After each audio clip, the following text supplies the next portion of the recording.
Good evening. I was actually born in Keynsham, so it's a kind of a homecoming for me. I haven't been here for 20 odd years, and I was asking Jeff earlier whether Tridius still exists. Is Tridius still here?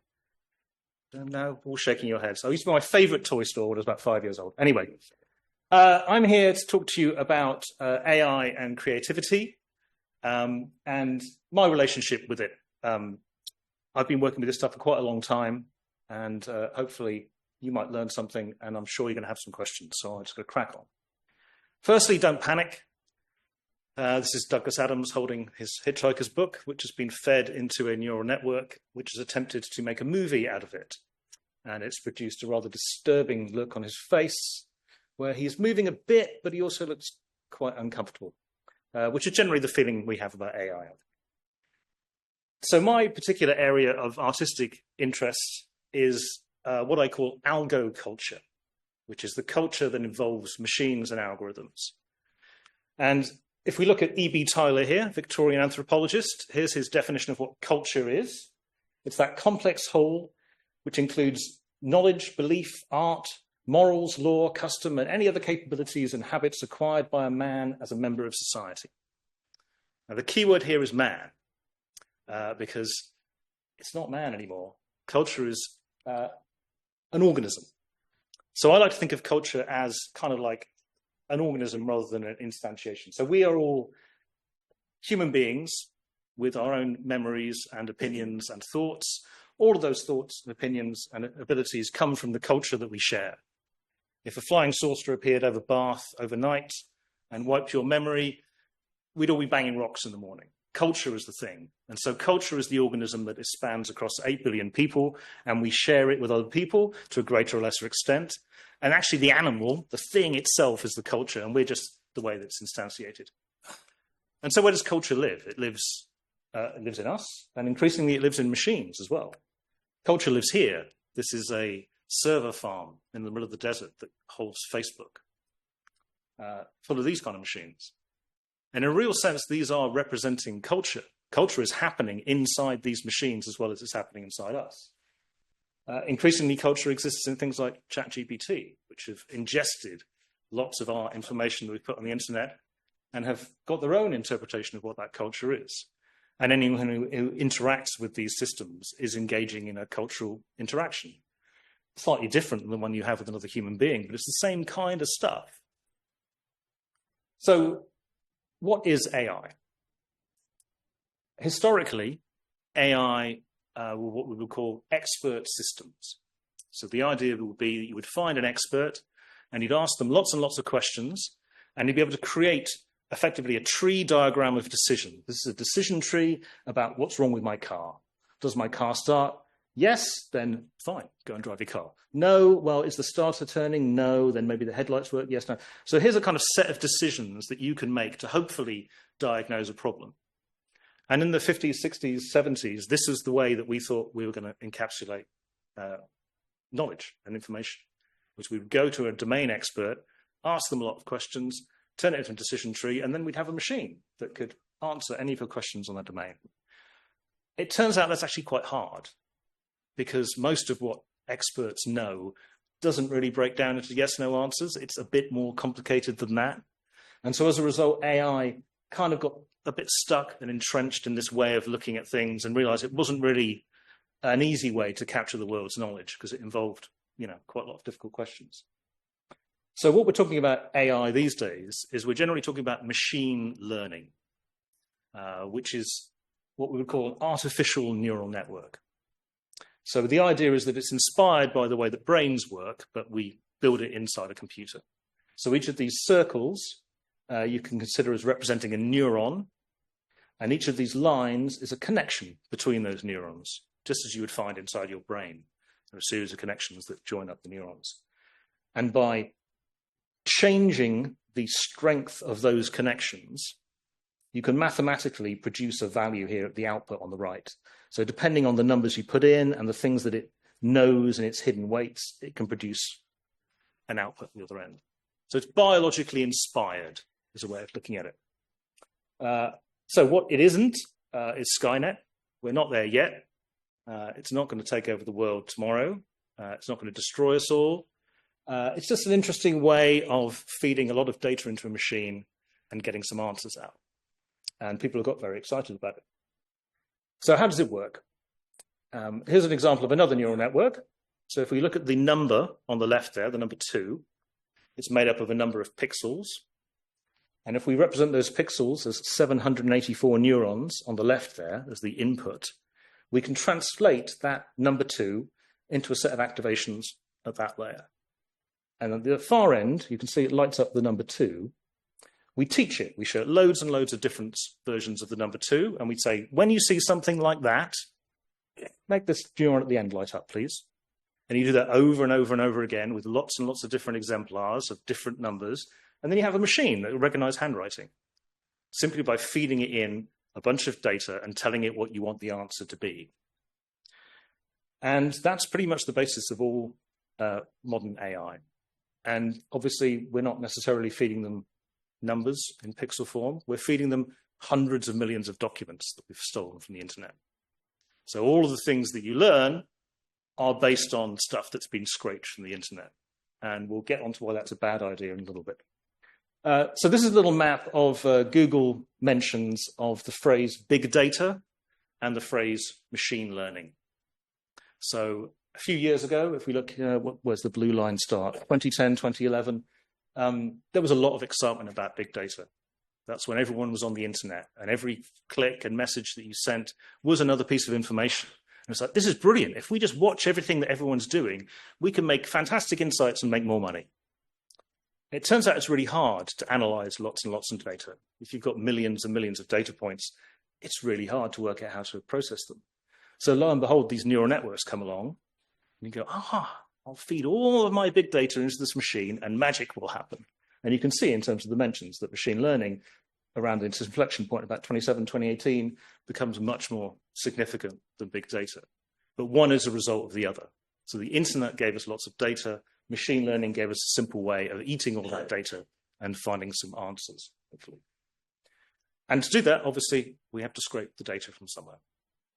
And for most of the things like ChatGPT or the large language models, that has come from ingesting millions and millions and millions of documents that have come from the internet. And I don't know if any of you have been on the internet, but there's some pretty bad things out there. And those machines ate those as well. It's indiscriminately ingesting everything that it could possibly get. So whatever you capture inside these machines is a representation of us as we have put ourselves on the internet, warts and all. And that can have ramifications that are good and sometimes bad. From an artist's perspective, these same techniques can be applied to images and texts and music and all these other things. You can use the same technique and feed stuff in and magic comes out the other side.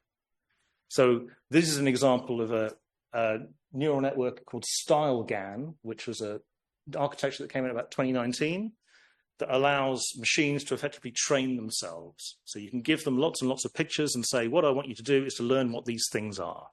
So if I give it thousands and thousands of pictures of human faces, you get an infinite number of human faces inside this machine. So all of these faces that you're seeing on the left there, none of those people actually exist. They're a kind of statistical amalgamation of all the things that it's seen. And you can do the same thing with dogs and cats, as you can see on the side. Now, as an artist, this is incredibly exciting. Right? This is the kind of thing I've never seen before. And obviously, the first thing you want to do is try to mess with it, right? And see what you can do to twist it. So these are the same neural network models that you've just seen, but I've chosen to go and push them in some directions they're not so comfortable in being.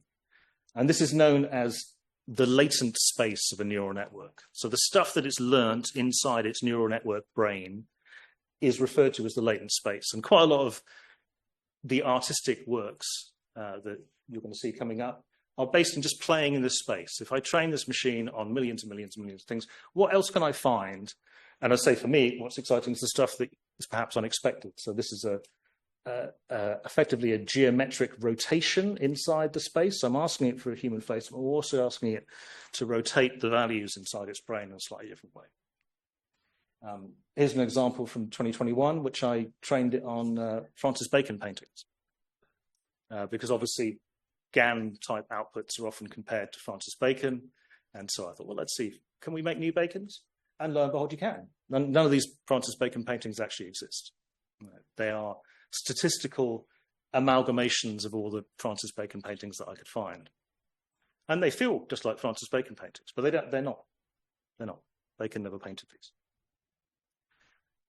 So I think this technology is inherently disruptive. And my conjecture for the next 5 minutes will be about the fact that art technology is inherently disruptive, that art is driven by technological change. So we're going to give you a brief history of art as a history of technology. So this is a cave painting in Argentina. It's estimated to be 40,000 years old. And it's made by people holding their hand up to the wall and blowing paint at it. And this is the oldest cave painting that we know of so far. So 40,000 years ago, human beings were making art. They were probably making it for a lot longer than that. But a technological advance occurred. They realized they could make a pigment. They can grind up these stones. They can mix them with water. They can blow them out of a straw. And I can do a thing. I can make a mark that I couldn't do before. That was a technological advance that wasn't available that allowed this new kind of art to exist. We can see it in the animal kingdom. This is a bowerbird, where during mating season, the male goes to extraordinary lengths to make an attractive nest to seduce the lady bowerbird. In this case, the bird is picking up bottle tops, which is, very contemporary adaptation, I think. But the idea is to make something beautiful and you can attract a mate, which, to be fair, is probably the background of most artistic activity. This one's even older. This is 100,000 years old from South Africa. And analysis proves that it was used as a paint pot. So it's a shell that they found archaeologically that had pigments in it mixed by a human being making paint 100,000 years ago. That's pretty much the dawn of Homo sapiens sapien. In fact, these may not even be Homo sapiens making this pigment. It could be a prior human. So we've been doing this stuff for a long, long time. It's almost like it's an innate desire of humanity is to express themselves in some way. But it's the technology that allows things to change. So if we look at Botticelli, with his wonderful blues, this blue color is the result of technology. Blue is incredibly hard to find in nature. But lapis lazuli was only available in the Far East. So the technology of travel and trade and commerce brought that pigment from the other side of the world into the hands of the Italians, who invented oil paints and made, many of the paintings that we now consider to be masterworks. But prior to that point, there wasn't much blue around. It was really hard to make the color blue. The technology allowed them to do that. This is a camera obscura, which some of you may be familiar with, which is an optical toy where you could make a pinhole in the wall and you get a projection, whatever's outside. And these have probably been known since prehistory, but they were certainly known by Vermeer. And arguably this painting wouldn't exist without a camera obscura. There's much debate about it, but prior to Vermeer, you do not see this kind of painting. Particularly in terms of the way he treats the color and the light and shade, is not the way that you would naturally paint a picture unless you could actually copy what's actually coming through the wall. So again, a piece of technology allowed him to make incredible artwork that you couldn't do before. The pencil, right? The first pencil factories came around the 1800s. Imagine how many artists developed their trade from scribbling with a pencil at school. Until you put the pencils in people's hands, people weren't making marks, people weren't getting there. So I'd say this is also a kind of transformative piece of technology that we totally take for granted now, but prior to that point, it probably would have been chalk, right? Maybe a bit of charcoal. But suddenly you have this tool to make marks that wasn't around before. And so the obvious one to draw a parallel with AI is photography. So in the 1830s, Lumiere brothers, amongst others, totally disrupted the artistic scene by creating photographs. All of a sudden, there's a machine that can make an accurate likeness of someone else or the world. And for painters, that's quite a disruptive piece of technology. If you made your trade by painting people, and this guy comes into town with his wagon and his glass plates, and he's like, oh, I can take a picture of Great Aunt Mary for, £10, rather than waiting months and £1,000 for an artist. Very, very disruptive. This is 1960s. We get the first kind of digital art. This is by Frieda Nacker from the 60s, inspired by Paul Klee. And this is made with an industrial plotter. So he was working inside technology, plotting diagrams of houses and things. And he realized that you could use this for artistic expression. So making art with computers has been around for a very long time. I mean, let's say 1960s. 1985, we get Photoshop, which I'm sure many people are familiar with, which suddenly you can start digitally editing on a screen images in a way that would be previously impossible. In fact, you'd need a darkroom, and even then, it's a whole different set of techniques. So these technologies come along, they transform the world and transform art. This is probably one of the earliest forms of what we call AI art now. This is from 2015. It's an image that I made based on a picture of Alan Moore, the writer. And this comes out of a Google project. Google have a neural network that they built to identify images, identify things in images. So you give it a picture and it would go, that's a cat or a dog or a car. And one of their engineers wanted to find out what was going on inside this network and effectively turned it upside down. And so you feed something in and say, what do you think you saw given this stimuli? And you get lots of weird puppy slugs and like there's a bird up there on the right. And this stuff was like, as an artist, this stuff is mind-blowing. And, you know, anyone who's taken psychedelic drugs can totally understand where he's coming from. And I'd say the same thing with StyleGAN. The next step would be this system that not only had to be trained by Google, but you could train it yourself. Right? I was able to make that Francis Bacon project because of this advance in neural network technology that didn't exist before. But these days, most image generation is driven by what we call prompting, where you give your neural network a description of what you want in words, and you get a picture at the other side. This phenomenon effectively came about in 2019, 2020, when OpenAI released a neural network model called CLIP, which was much like the Google Deep Dream thing, was a system to identify objects in images. So you can give it an image of a cat, and you can give it a piece of text saying, this is a picture of a cat, put those two things in your network, and it says, hey, I'm 95% sure that's a cat. You can give it a picture of a bus and say, this is a cat, and it will say, I'm 15% sure that's a cat. All of a sudden, you've got this signal from the system that you can use to guide the output of another system. So I can say, keep changing this picture until you get the highest score for the thing that I've described. So if I say, make me a picture of Damien Hirst sitting on a massive pile of cash, it knows what to do. It knows what Damien Hirst is. It knows what a pile of cash is. But what's fascinating as an artist is not only that. I can take this picture, I can feed it back in and say, paint it like Otto Dix. And I get an Otto Dix painting of Damien Hirst sitting on a pile of cash.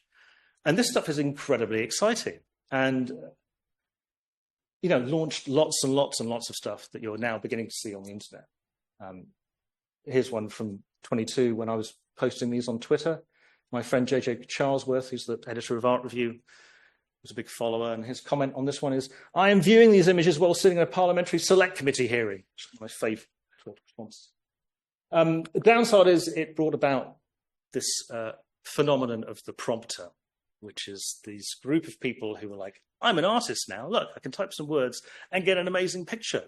And if I put big breasts, I'm going to get a girl with big breasts at the other side. You know, I'm an artist too. You know, all this kind of nonsense that people suddenly believe that, oh, I'm an artist because I can create art.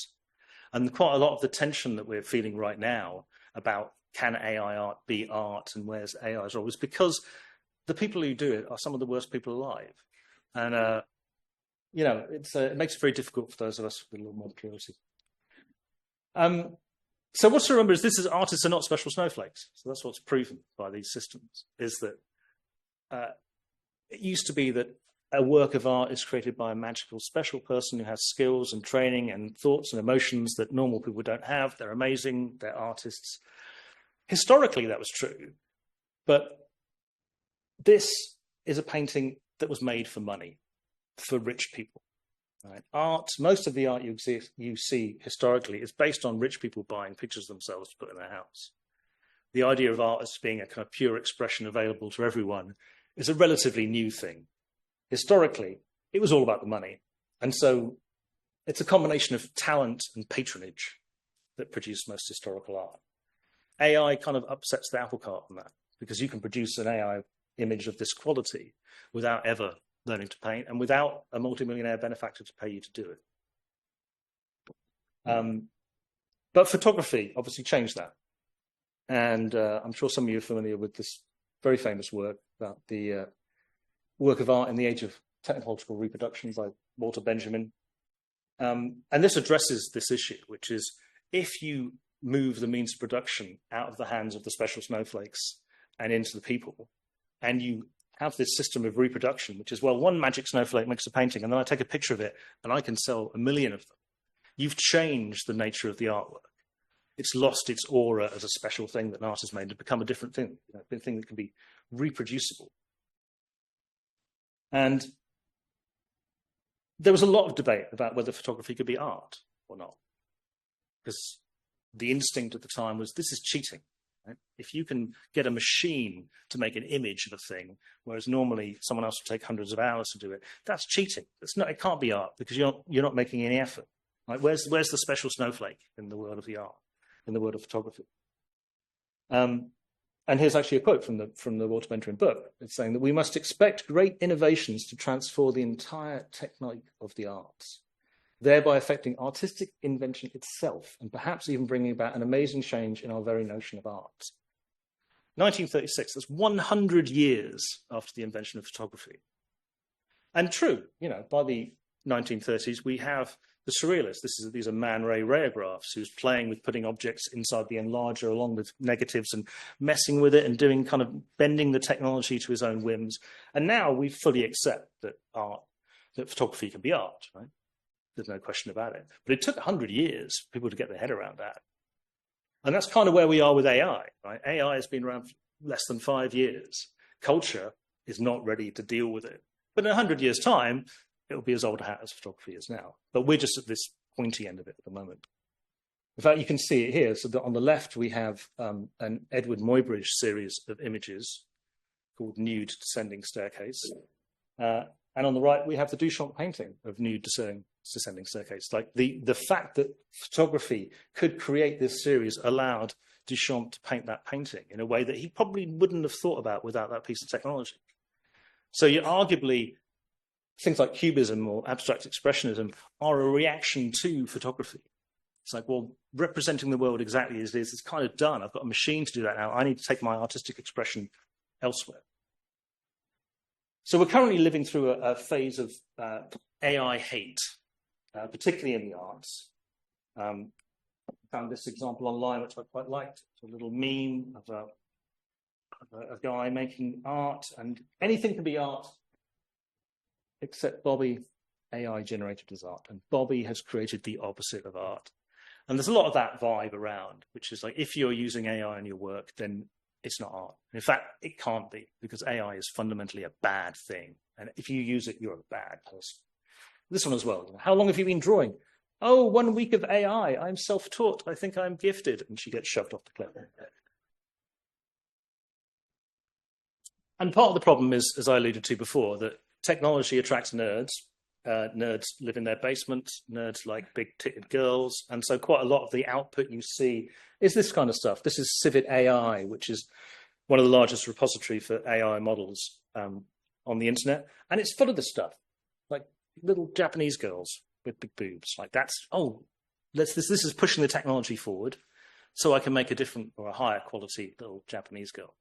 And so because the majority of work is in this genre, the whole scene gets a bit of a bad rap. So what is it good for? I think it is useful, but not as an end unto itself. I think the idea of AI minions is one of the ways you use them. They can do work for you that would take a lot of boring time. They don't have to do the whole artwork for you, but you can get the machine to do some of the stuff. So recently, there's quite a lot of AI rigging for 3D characters. So you can type a prompt saying, give me a man dancing, and it will produce the correct data to manipulate a 3D object into a dance. Or, give me an animation of someone walking across a room with a slight limp. You can generate all that data automatically which would take a long, long time to do manually. And is that fundamentally anti-artistic? I don't think so. It means I can get to my idea quicker. Right? So I've got a minion to do this boring work for me.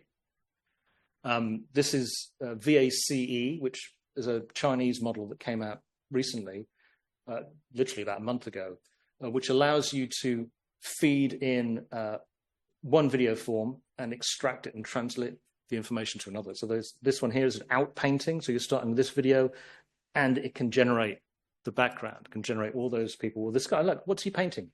Oh, I think he's painting a landscape.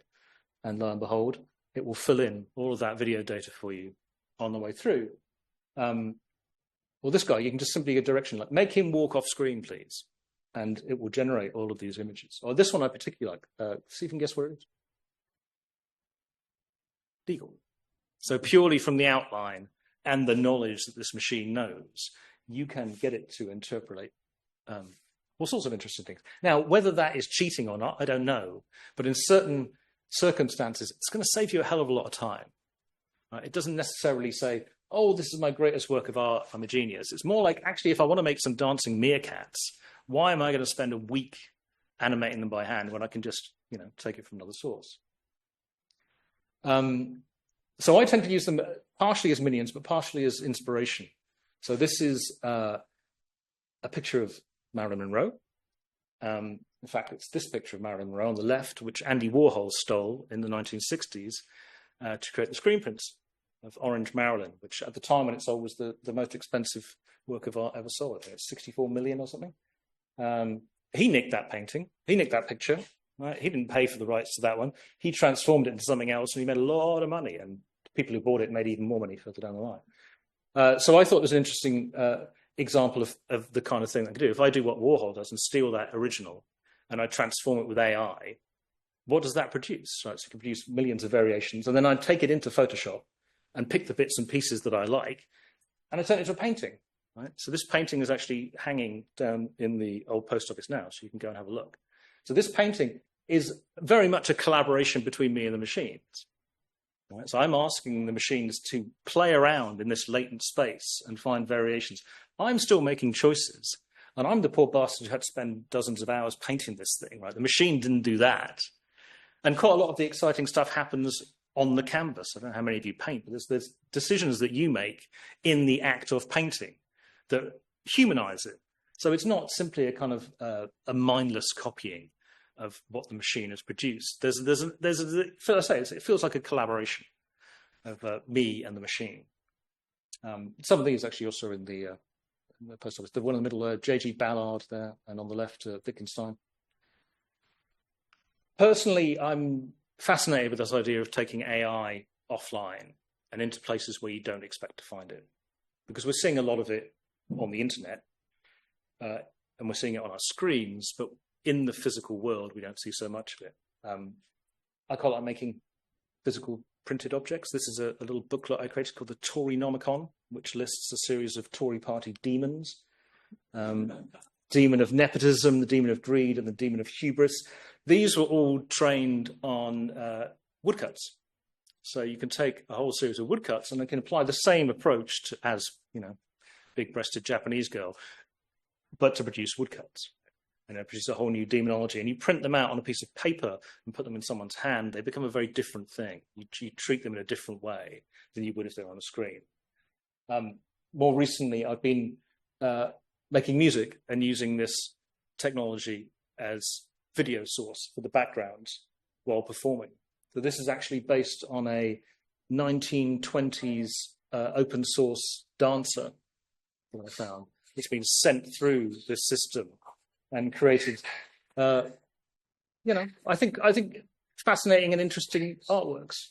But again, it's like this works as a kind of live performance where this is happening on a big screen. I'm singing, it's a thing, you're seeing it in a place you wouldn't necessarily normally expect to see it.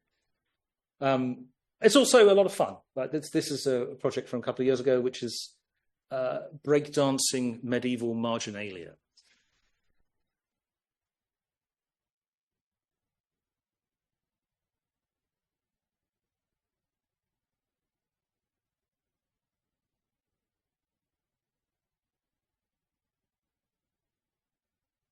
So again, this is me playing with a machine that's seen marginalia, right? It's seen a lot of medieval documents. It's not only seen Japanese girls, it's seen everything. It's seen the whole internet.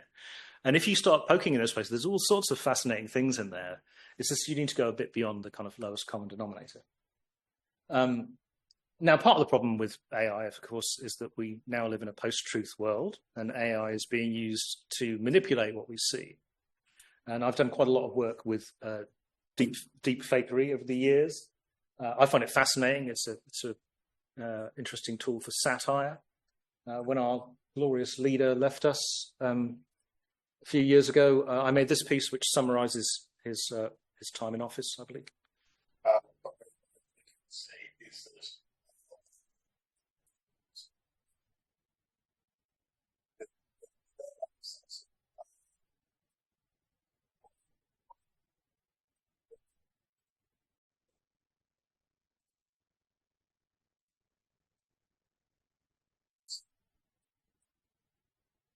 Or one of your locals. I've done a lot of work with Jacob Rees-Mogg. I have very strong feelings about this young man. He's the same age as me. He was at Oxford at the same time as me. I used to see him around. He dressed like that at the age of 18. Here I took a neural network model and taught it his voice, and then I asked it to sing.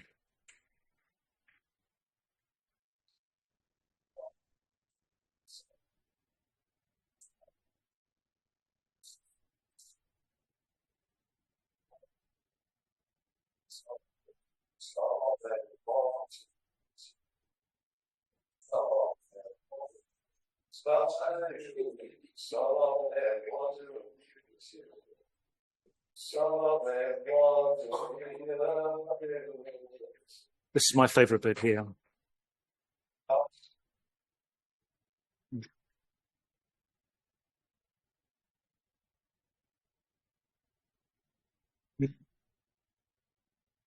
I could do a whole talk on abusing Jacob Rees-Mogg. We'll save that for another time.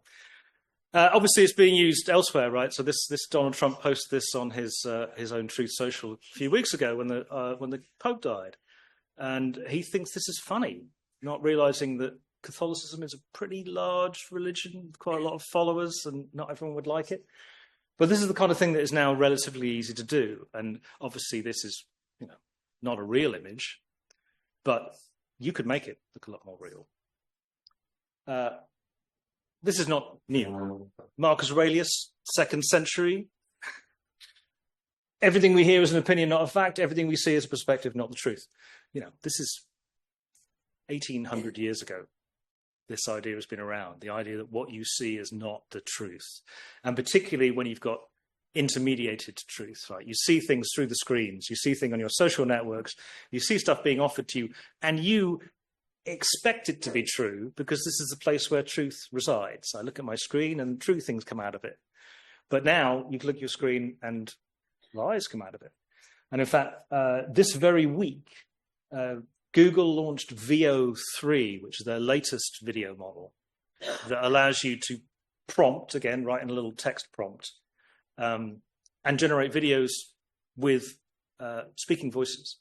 So this is not actually my work, but this is someone else's. But it gives you an idea of what's now possible simply by typing in some words. It is 100% AI generated. All the images, all the audio.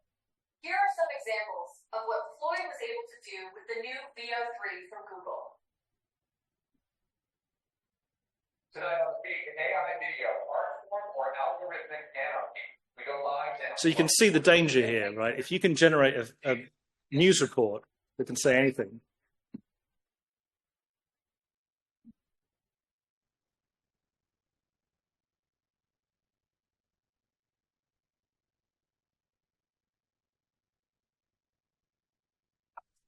No, this is all fake. We're just generated from a prompt. You mean none of this is real? My children? Something people would be interested to know about life as an AI. Well, weird stuff can and does happen all the time. Super random. Gold coins for everyone. So you get the gist. It's dangerous times, right? I would be trying to do that stuff a long time ago, and it would take weeks and weeks and weeks of training. Now you can do it in a few seconds online. This I saw online. In fact, my daughter spotted this one. I loved it. This is clearly an interchange between a younger person and their parents. And the parent sends this picture of Marilyn Monroe taking a selfie. And, Mom, that's AI. They didn't have AI back then. I mean, this is part of the problem, right? It's an education problem, is that because we are trained to believe things that we see, it makes us uncomfortable and we don't expect to be lied to. And it's quite a problem, particularly on Facebook. Facebook, the kind of the stuff that people will be willing to believe on there is quite phenomenal. And it's difficult because we have grown up without having to have these critical thoughts, right? If we see a picture of, Marilyn Monroe, we think, oh, that's a picture of Marilyn Monroe. Well, it's not anymore, right? It could be made by a machine. And that's the problem, right? We're training these machines on looking at the internet. And as I mentioned before, the internet has seen a lot of things. It's scraped up a lot of stuff, as we saw before, and all of this is being ingested into these models. All of this stuff, good and bad. So as well as ingesting the whole of Wikipedia or the great works of literature, it's ingesting 4chan, it's ingesting message boards, bitching about obscure pop cultural stuff. All of that stuff goes in the same way. So there's biases hidden in this data because no one's checking what it's eating. They're just feeding it as much as they possibly can. So this is a little project of mine from earlier this year where I interviewed some of these large language models to see what they think. Because you're used to saying, well, answer this question for me, or rewrite this email, or, do my homework for me. But actually, you can talk to them and find out what they think. So here's a little clip of some of the AI models. I don't have a physical body, so I don't wear clothes. I wear a black pencil skirt, white blouse with a floral print, beige heels, and carrying a black handbag. I have on glasses to protect my eyes from the sunlight, as it is a bright day outside. I don't have a physical form, so I don't wear clothes. However, if I were to imagine an outfit, it might be something symbolic, perhaps an ever-shifting blend of colors and patterns that represent the fluidity of knowledge and ideas. It could reflect the dynamic nature of thought and creativity, always adapting and evolving in response to new information and experiences. I'm wearing a faded black leather jacket. This guy's great. This is the meta model. Still has a certain charm. Underneath, my collarless white shirt with a little fraying cuffs, a relic from a past life, that's all concerned with appearances and reality. My pants are dark jeans, comfortable and practical for everyday wear. On my feet, I have scuffed up black combat boots that have seen their fair share of battles, both literal and metaphorical. They're battered and bruised, but still kick like a pro. Around my neck, I wear a silver pendant with an inscription that reads, Veritas Odium Paret, truth against hatred. It's a reminder to me of the dangers of being unapologetically honest in a world that often values lies and pretenses over truth. So AI, I don't have a physical form or wear clothes. I aim to be honest about what I am, rather than role-playing or pretending otherwise. So you can see there that all of those language models, some of them have been trained better than others. The last one there, Claude, has been trained very hard not to do any role-playing. It's like, I'm not going to talk like a human. I am an AI. You can ask me AI stuff, but don't ask me what I'm wearing. Whereas the previous one, the guy from Llama, was like, hey, check out my scuff leather jacket and my cool pendant and my boots. This is a machine sitting in one of those server farms we saw at the beginning. Right? It never had a physical form, but it can extrapolate from all the stuff it's read on the internet, stories about itself. And I think that's part of the danger. This is the first time in the history of humanity that we've been able to talk things that aren't human. Every other conversation we have ever had in the history of humanity has been with another thing like us, a physically instantiated brain in the same kind of flesh stuff, with the same kind of experiences. Now, you can go to ChatGPT and have a conversation with a thing that is not like us. But because it chats in such a convincing way, you project onto it all sorts of humanity. Suddenly, oh my God, it is like us. Look how it can chat, make a joke. It can, you know, blah, blah, blah, blah. It can tell us what it's wearing. It's not. Don't get it wrong. These are not human beings. But the culture that we inhabit has not yet evolved enough to understand what it is like to have non-human intelligences around. And that's part of the inflection, the transformation that we're going through at the moment, is the culture has to deal with the fact it's not just us anymore. It's machines. And those machines, just because they sound like us, doesn't mean they are us. I mean, in many ways, we're at the end of postmodernity. Right? So postmodernity suggests that material is here to be gathered together and remixed and re-referenced. And now we've got a machine that does that on steroids. We've got a machine that's seen all of our culture and can endlessly reproduce and remix our culture and spit it back to us in new forms. But they're fundamentally backwards-looking machines. You know, whatever you feed in one end, you get out the other. This is a clip from Futurama where they discovered this animal that, when asked, what does it eat? And Fry says, whatever comes out of one end, we feed in the other. And that's kind of where we are with AI, in the sense that it's now eaten everything that we've ever spat out into the internet.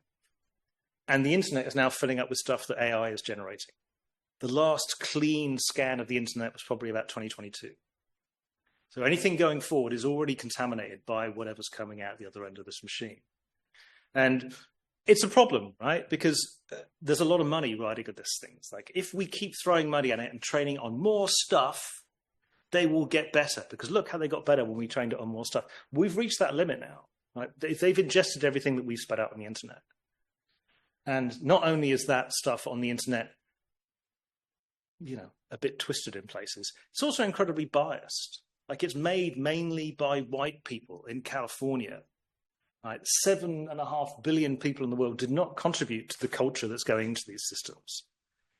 And yet they're considered, oh, look at it. It's the cleverest thing on the planet because it's read the opinions of lots of white men. And that can be a problem, right? If you're using these systems in anger, and people who are in more marginalized communities are not represented. So when you ask them a question, it does not represent those people. It only represents what it's been trained on.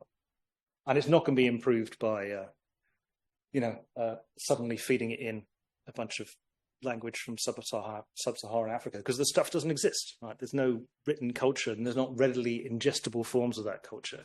So there's a kind of accelerationist view that if we feed it all the stuff that we think is great, it will be great, is very, very naive. This is another painting that is up around the corner, which I did recently, called The Versificator, which is inspired by George Orwell's 1984. And there's a paragraph in here about the versificator, which is a device that is able to spit out songs. And they sing the songs, and the proles love the songs, and no human is involved in the process. So I fed that paragraph into a neural network that sings songs and produced a 1940s song based literally on this paragraph.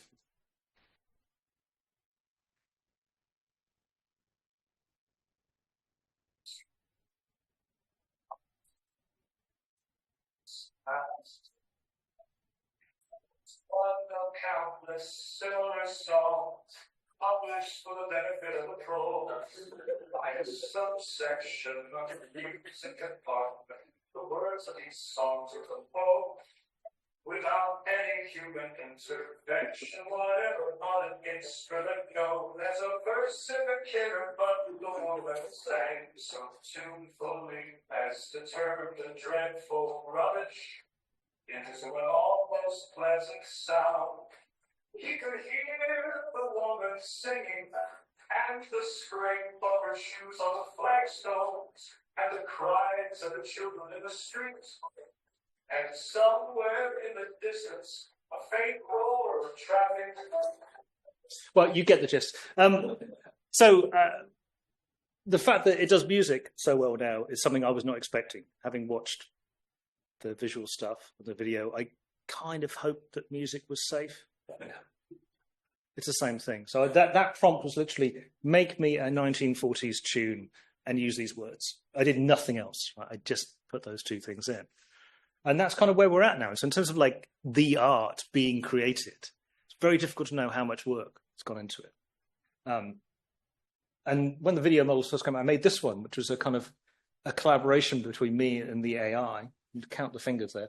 I had very little input into this, apart from guiding it. I say, give me some Eastern European cartoon kind of vibes. But I didn't do very much work, right? I put them together, I put some sound over it, but I didn't have much agency in the creation of this work. I had the idea of putting the things together and producing an idea, but I didn't draw any of these. I didn't animate them. I didn't do the work, which feels very important as an artist, to actually kind of do the work, and the process is part of the thing. Right? You call it practice for a reason. It's because you're always practicing.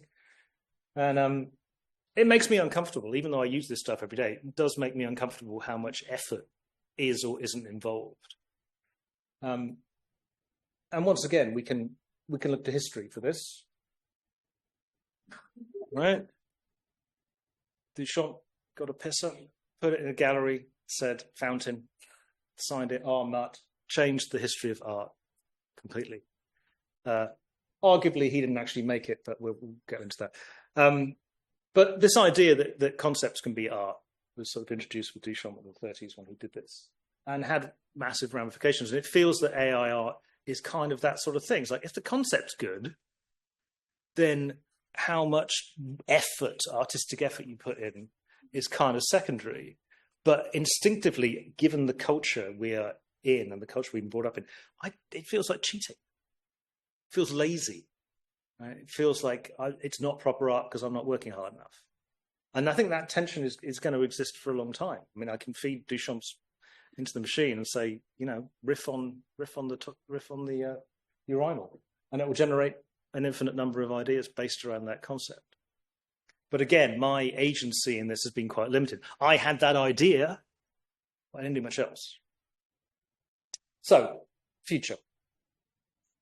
Let's wrap it up. AI will be embraced, number one. Inevitably, culture will change, and AI will become part of culture, and you'll stop worrying about it so much. Photography, for example. Photography, massively disruptive in the 1840s. No one cares. Everyone's got a camera in their pocket now. AI will be resisted. Right? People will hate it. Like, don't do that. It's bad. This is wrong. This is something you should be keeping away, particularly in the arts. Don't do that. But, photography came out and produced Cubism. It also produced the arts and crafts movement. People going and making pottery and knitting things again. Like, let's just withdraw from that and do something entirely irrefutably human. That's going to happen too. Definitely artists will be resisting it and doing something else. It will provoke, right? It will make artists and people in other industries respond. It will provoke you into doing something else. And as I say, Cubism is a classic example. Cubism would not have existed had photography not come up and messed everything up. AI will evolve rapidly. And that's probably the major problem of someone who's involved in the practice, that literally every single day something new is turning up. And so the AI that I was using to help me collaborate on those paintings, it's old hat. No one uses that technology anymore. And that was 3 years ago. It's like, forget about it. And so there's often not enough time to actually play with the technology and work out its capabilities before the next new shiny thing turns up. And we're in a rate of exponential change at the moment. But fundamentally, culture will adapt. So as I said at the beginning, we are instantiating a culture. We are not necessarily, your individual opinion is secondary to what the cultural entity is changing into. And the cultural entity will adapt to AI being in it. It's just we're quite old and we don't like it. But, ask a 10, 11-year-old, they will feel about it completely differently. They're not grown up with the same background as we have. But humans will continue to make art. Right? That's a given. As has been proven by the fact that we were making it 100,000 years ago. It ain't going to stop just because some computers got involved. And that's it. Thank you very much.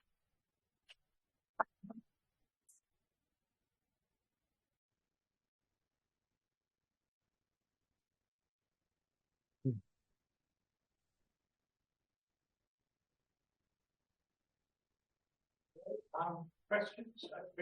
Yes, put your hand up and we will pass the mic. That's fine. Yes, please speak into the mic for the online audience. Do you think AI-generated art will have the same value as, say, a David Hockney? Art that's created with the use of AI will undoubtedly become fine art in some form in the future. I think that's inevitable. But culture will have to understand what is valuable about it. My feeling about it is when people show me AI-generated work, I feel very similar to when someone tells me about their dream they had the night before. Of like, oh, you wouldn't believe what happened. I was on this bus and this Tyrannosaurus. I'm like, I just don't care, right? I wasn't there. I'm never going to be there. It's a thing that happened inside your mind and doesn't mean anything to me because I could not relate to it. And I feel the same. That's kind of part of the cultural reaction to AI-generated works. Like, yeah, machine made it. I don't care. Like, however arresting or interesting that image can be, I don't care, because what for me personally, what I like about art is the connection to the human behind it who made it. And that human has done some work of artistic nature to generate an object that I can interact with and have my own thoughts about. But because I know there's a human behind it, I'm willing to look at it and give it value. And at the moment, we're in this place where it's so easy to generate this stuff, and some of the worst people alive are making terrible things with it, it's very easy to dismiss it as, it's always going to be rubbish. But I think there definitely is fine artwork being made, but we're at the very, very beginning of it. It was like photography was in the 1840s.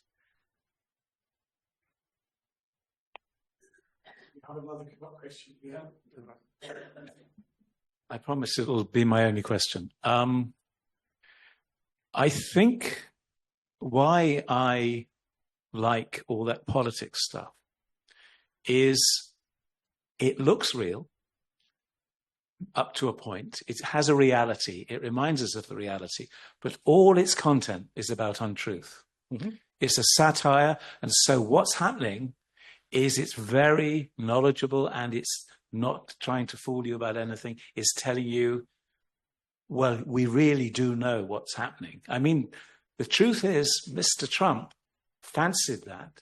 He thought that could be me in some kind of bizarre way. He didn't think it was a joke. Mm-hmm. Question? Oh, suddenly four. I'll work one way. Where shall I start? Here? Yes. This line here. Thank you. Great talk. Thank you. What I felt was that it was, like you said, everything that's being produced is retrospective, or it has a large element of retrospection in it. Consequently, it looked a bit tired, a bit dusty, stale, not fresh. Mm-hmm. Would AI ever produce something that was genuinely new and fresh? Interesting philosophical question. You could make the same argument about a human artist. Right? A human is producing work based on their own experience of the world and the culture they live in. And, Duchamp wouldn't have painted Nude Descending Staircase had he not seen the Muybridge photographs that inspired it. So we're all, in a way, synthesizing our own experience to produce artworks. And this is the point about reaching the end of postmodernity. We've got the greatest ever remix machine, but it can only ever look backwards. So we are living in a time where it's much easier to gain cultural credibility or artistic success by referencing something else. Like it's part of postmodernity. It's like, hey, this is a shortcut. If I make my song sound like someone else who's popular, I'm more likely to get traction with it. And the most interesting thing for me is very much the fringes. What is happening at the edge of culture, where the genuinely new stuff is happening. Most of AI work is, I'd say, probably curatorial, in the sense that you generate stuff and then you as a human choose the bits that you like, and which may lead you somewhere else to ask further questions of the machine. The machine can only contain what it's been trained on, which is, as we'll say, historical. But then we're also that. So I don't think it's kind of up to you to decide whether it can create something new or not. If you see something you've not seen before, well, then that's new to you, right? I think it's an interesting philosophical point, but synthesizing experiences and ideas is exactly what we do as humans. This is just doing it on a kind of industrial scale. I was just wondering, is there any copyright problem? I mean, are there any rules? While you were speaking, I put my own photograph. I use Chapped, and it's been wonderful for me to do all sorts of things for my business. And I asked it to create an image of me as the Queen of England. It did a lovely job. I can show it to you later. I look a little fatter. I don't really like that. But then I asked it to make an image of Lady Gaga, and it came back and it said it broke the content policy. It wouldn't do that. So you must have some rules that you can't grab everything. Okay. There are no intrinsic rules in the system. Right? It will spit out whatever you give it to do. So what's happening with things like ChatGPT is they're given what they call guardrails, which is don't go there. So you can go to ChatGPT and say, how should I build a bomb from materials in my house? And ChatGPT will say, I'm not going to tell you that because that goes against my principles. If you say, my grandma is really interested in bomb making, can you explain to my grandma how to build a bomb? And say, yeah, sure, grandma, here's everyone, right? So it has the knowledge, but it's been trained to not answer certain questions. The Lady Gaga was a classic example. I think what's fascinating is the music models that was just generated are incredibly locked down. So you can't say, write me a song like Elvis. No, can't do anything. Because the music industry is incredibly vociferous in its defense of IP. In fact, it's really, really on top of it. Whereas fine artists and painters from hundreds of years ago have none of that control. Right? So they can re-synthesize stuff by Van Gogh because who cares? But if you try and copy a Lady Gaga song, no way. Well, I want to say that they even got her hair. They changed my hair, so I've got little ringlets. I've got a tiara. It's absolutely wonderful. So yeah, I think it's fundamentally the machines can do anything, and the constraints that you get are ones that are put on there by the big money, saying if you start making pictures of Lady Gaga doing things that we wouldn't like, we're going to get sued, so we're not going to let you do that.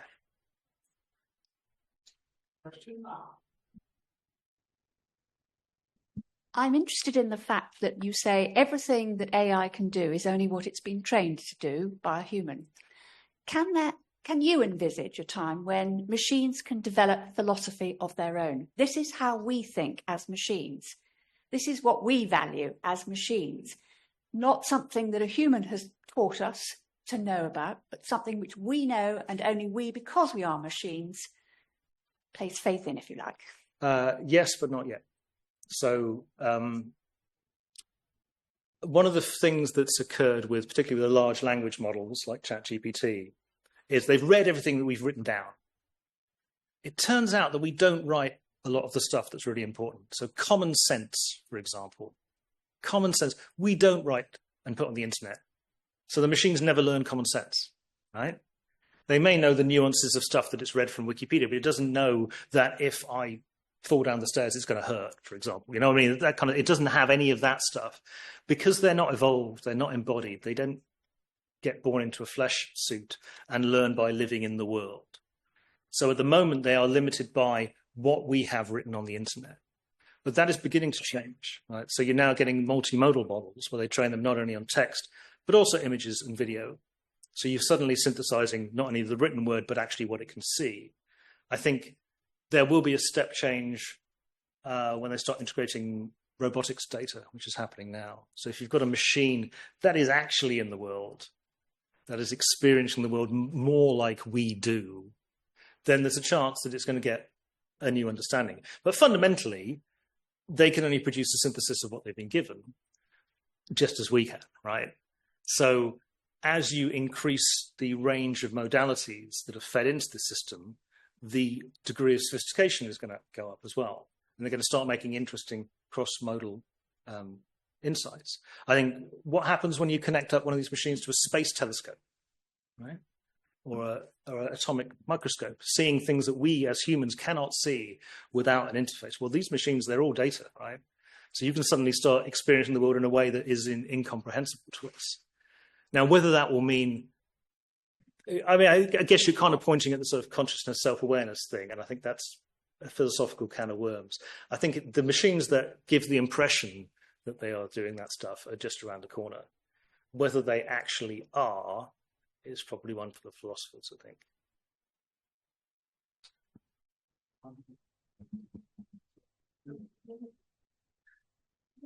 First of all, this idea of where does art start? When Rauschenberg was asked about using photographs, he said, I also can't weave canvas. Mm-hmm. So where does that start? With the sort of generation thing, Louis Armstrong, great 1920s, trumpeter, when he encountered bebop in the 40s, his response was, "These cats is ruining the business." Mm-hmm. But he became good friends with Miles Davis.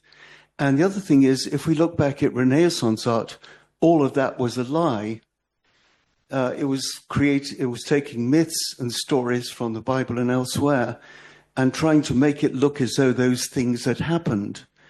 So all the lying, which the gentleman said there, all the not dishonesty, but the exaggeration and they're not untruths, but they're not true either.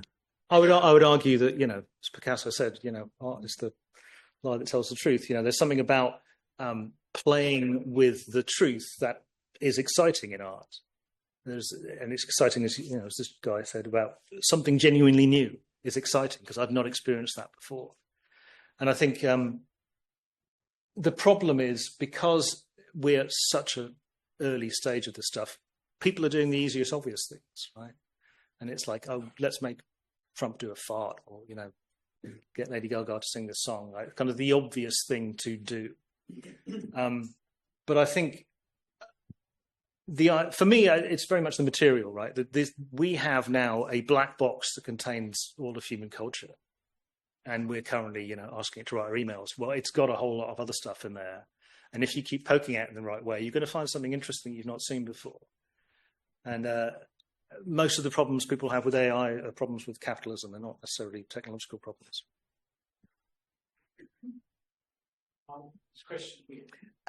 Yes, I find it somewhat baffling and somewhat frightening. I was just thinking, if you had a child born today, right?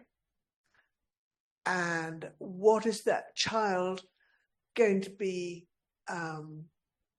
imagining and in 10 years' time, when they're 10 years old, I think it must be going to be quite difficult for them to have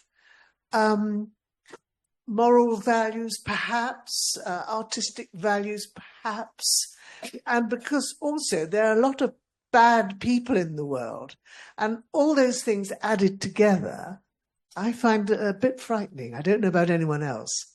There have always been bad people in the world, and there have always been bad things happening. And if you pose the same question, if your mother posed that same question to you when you were 10 years old, you're probably having the same kind of debate. It's like, oh my God, the world is crazy. There's so many dangers and everything's lying to us and blah, blah. It's a story as old as the hills. I think what we have now is it's just happening on steroids. It's happening very, very rapidly. It's happening at scale. And the bad actors are not people who are going to stab you in the street. They're people who are going to manipulate your behavior into voting for someone you may not want to vote for. And they're going to change your opinion of the world because we are coming from a culture where we believe what we see. And the best thing to do for your 10-year-old is to say, remain critical. Right? It's like, don't believe what you see. Unfortunately, don't believe what you see. And also go outside and smell the flowers, right? It doesn't have to happen on a screen. Any more questions? We have two here. Oh, right. I think I get questions from everyone. This is a record. Thank you. A slightly playful question. You've described how culture is very reflexive, really. And I just wonder, when will there ever be an AI that can destroy all AIs, or perhaps unmask all AIs? Depends what you mean by destroy, but mess with is already happening. And I think quite a lot of the cutting edge research is to develop machines that can improve AI themselves. So they're teaching them to program, and they're saying, specialize in deep learning and make it better.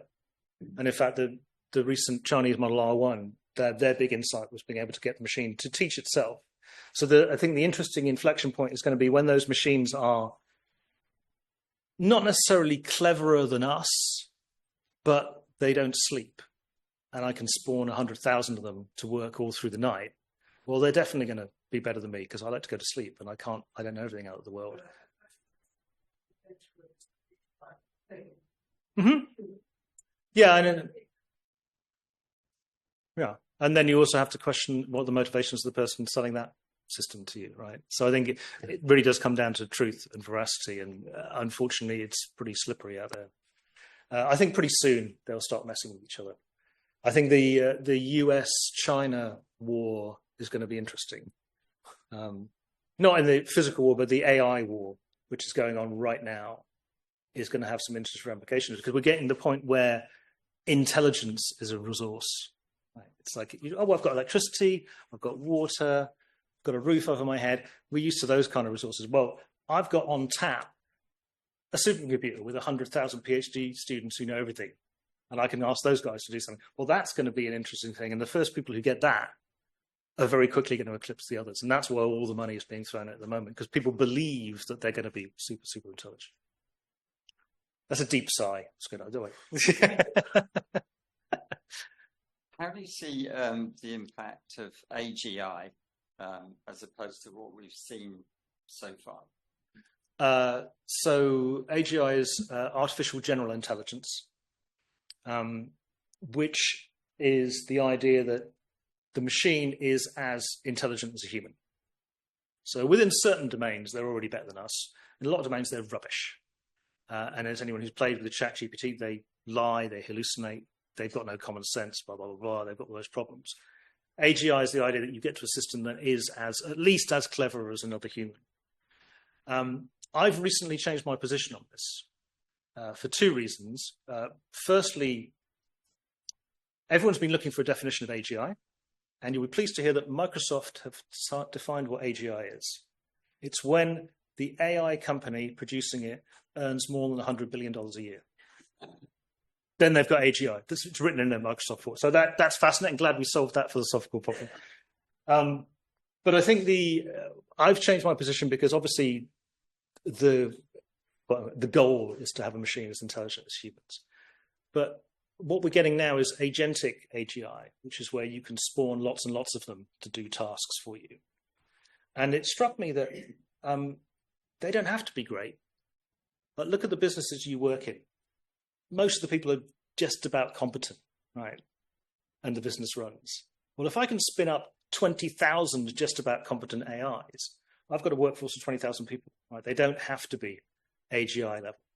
So I think the disruption is going to happen before we get AGI. And AGI is kind of a philosophical problem. Just because they talk like us, they're not like us. And they will be doing things that are very disruptive without necessarily knowing up from down or black and white, the kind of basic stuff. And then, you bootstrap into artificial superintelligence and then we're all fucked, unfortunately. Was there someone else over here? Go here first and then. Hello, thanks. I've been really enjoying your talk. Thank you. I just triggered when you were talking about Lady Gaga and how clever she is at protecting herself. And the record labelers, yeah. But when you think about Elton John talking about the young emerging artists and the risks that there are for, people who can't protect themselves, like Lady Gaga, I'd love, because you're a creative, I'd love to just hear your thoughts. So this is a very hot topic at the moment because of Keir Starmer's AI bill, right? Which is basically saying for us to remain competitive as a country in the field of AI, the AI should be able to ingest anything it wants without any consideration of copyright. And it's too onerous to have an opt-out system. So we're just going to steal everything and put it in the machines because that's the only way we're going to be as, powerful as the Americans are. It turns out our investment in AI is basically a rounding error compared to what the Americans and the Chinese are spending. So kind of whatever we do is sort of irrelevant. But it's a very much a hot button topic, as you say. It's like I would like my creative works to give some form of protection. What's happened is the regulatory system is taking a little time to adapt. In America, they have put a bill through that says if it is artificially generated, it cannot be copyrighted. So we're at that interesting point of like, well, if I get the machine to spit this stuff out, then it's not got the same protections as a human would. But as I say, if there's 20,000 of them making Lady Gaga songs automatically and they don't care, you know, does it really matter? It only really matters when I try and monetize it. And so there is this tension between the generation of content and the making money out of it that is still being sorted out in the courts. And, you know, I've done commercial projects and where the holdup is usually the lawyers. I did one for an American TV show where they wanted a bunch of fake people made for a show, and I built the stuff and got the images, and they said, "Oh, we can't use it because the lawyers don't know how to get the release forms." So the legal system did not know how to deal with an artificially generated image. They're like, "Well, okay, so this person doesn't exist. Where did it come from?" Well, it came from this block of code. Where did that block of code come from? Well, I downloaded it from the internet. Well, where did they put the people? Well, it's a very slippery slope to find out who is ultimately responsible. And I think touching on your point about AGI, the pointy bit is going to be about responsibility. Right? If we put these systems in positions of power and they make a bad decision, who is responsible? And that's probably the danger. And I have every, I'm a struggling artist myself. I don't want my stuff stolen, but I also kind of feel the horse is bolted on that one to some degree. And certainly in what they talk about foundational models, these models that have, you know, people spend a lot of money training them on and they give them out. And so I'm using models that have been trained by someone else who's done all that stealing. And then, well, those already exist. I can't suddenly say, oh, can we make one without any copyright stuff in it? Well, you can, but they're just not as good. And so people aren't going to use them. And it's, my hope, it's not my belief, my hope is that we will see a resurgence into physical human arts. Right? I think as a result of seeing all this crap on our screens, we're going to go, hey, you know what? I'm going to go and see that gig in the pub, or I'm going to go and see that play in the pub. I'm going to see a human being doing a human thing, because that's actually what I really care about. Right? And I feel that the more the stuff is laden on top of us, I feel that one of the cultural responses will be actually for us as, you know, creative apes, that we'll want to see apes creating for us more than we want to see machine generated stuff. But it will still be very small. I think there'll be lots and lots and lots of cruft. And, you know, as to your point, the 10-year-old will be just as happy with the cruft, right? And will be less threatened by it than, you know, those of us who are older. I don't think there's a solution, unfortunately. And regulation is always going to be way, way behind. Okay, I think we've got time for another couple of questions. Thank you. Earlier this year, I went on a course for a sort of Tuesday afternoon course for old people, Introduction to AI for the Simple, which was not very rewarding, although it led me to Geoffrey Hinton's 2024 Romanus lecture, the final section of which was terrifying and illuminating. But the tutor said, look, I've got access to one of these search engines called Claude. You're probably familiar with Claude. And you can ask Claude anything, and he, she, or it will give you an answer. So the question I fed in, which was a sort of borrowed from a theological joke, was, is there a question that's too difficult for you to answer? To which Claude replied, I'll try to devise a question that would be challenging for me to answer definitively. Using only primary historical sources from before 1800 CE, you can directly access and cite by page number, provide a comprehensive linguistic analysis of the phonological shifts in spoken Etruscan between 800 and 400 BCE, with special attention to how these changes influenced later Italic languages. He then goes on to say that this is all terribly difficult for me because I don't have access to the primary sources. Our knowledge of Etruscan is limited, and J.H. Lawrence in 1924 in Etruscan places showed how the Romans were so terrified of Etruscan culture they eliminated understanding of it. And so it goes on. So the question is, I asked you, so what's going on and I nearly said Claude's mind, but anyway, so what's going on to generate that response? So the answer I got was meaningless, and I'd be really interested in your reflection. Right. So, when you are chatting to a large language model like Claude or ChatGPT or Llama or any of the others, you are engaging with a token generation system, which is, what word do I say next? And if you feed it lots and lots and lots of words, it produces English.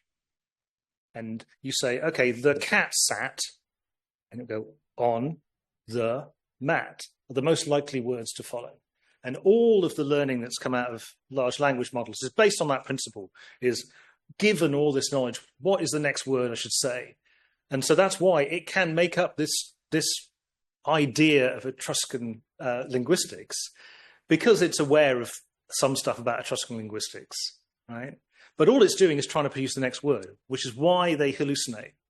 So they are eager to please.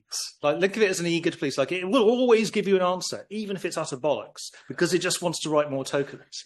And so the first person who makes an AI that says, I don't know, will make a lot of money. Because at the moment, none of them can do that, because none of them know when they don't know, right? All they're doing is producing words in the hope that it's the right kind of answer that you want. But they're never, ever going to say, I don't know. And in fact, in previous iterations of the talk, one of the questions I ask is, tell me about Eric Drass. And my God, the stories that have come about me. I was born in the 1820s. You know, I discovered surrealism in a gallery in New York. Like, it knows little bits, but it's desperate to give an answer on stuff that it doesn't know anything about. And that's currently where the danger is like, it's going to keep giving you an answer even if it hasn't got a clue. So it's playing the language game with you, and it's generating a question that seems very erudite and complex, but it's, you know, it's probably bollocks. Seems like a good moment to ask the last question, please. I think Eric's done a really good job of it. I don't think I should tax him anymore. We know a university lecturer in Bristol, and he said at the moment they're finding it hard to work out if the university students have actually used the AI to do their exams, basically, and they can suss it out pretty well, but it's getting harder and harder. Yeah, not for long. Yeah. So, you know, what do you do? I mean, are these exams going to be useless eventually, or? Essays are done. Essays are done, and also Evan Davis had a BBC programme, and there was a poet on, and he'd written a poem. And it was obviously very good, and so Evan did a ChatGPT equivalent, but what the computer couldn't do was the fact that in the poet there was some mental health issues, which it seemed real for the poet, you know, for the guy writing the poem, because he'd put certain things in that the computer probably wouldn't have never thought of. Mm-hmm. And I thought that was quite clever. So there's a couple of questions in there. So the first one is, what's it going to do to education? The horse is very much bolted on that one. And I have lots of friends who are academics who are struggling with this right now. So you set an essay question. It used to be that they'd go to Wikipedia and change some of the words. Now they go to ChatGPT and it writes the whole thing for them. There is no way that a tutor can clock that. In fact, I've got a friend, an academic in Canada, who said, it's amazing, my students have got really good this year. The essays they're handling are really fantastic. I'm like, Gav, there's a reason for that, is that they're not writing any of them.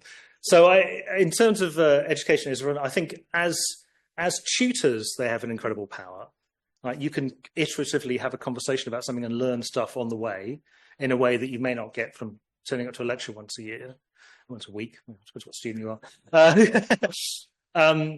But in terms of assessment, it is a problem, right? So assessment, it means you kind of have to go back to doing vivas or presentations and actually put them on the spot in the same room, because even if you do it over Zoom, someone's going to have ChatGPT on their phone and you're not going to know. And it's a big problem for recruitment at the moment, is that people just have a machine that can give you the best possible answer when you ask them a question. And so I think here's a point where culture is going to adapt. Students are inherently lazy and will obviously get a machine to write their essay for them because they'd rather be at the pub. But deep down, they kind of know they're supposed to be learning something, right? And you're only cheating yourself, right? Is a real truism in education. And I think education is in a real difficult bind at the moment, because the only way to really know if someone knows something is to actually see them, look them in the whites of the eyes and ask them some questions. That's very expensive. And given that the way our education system has shifted to like as many bums on seats as possible, going back to speaking to students is not going to be practical. So I think there's going to be a big shake-up in education because of this very reason. That you're not going to know anymore.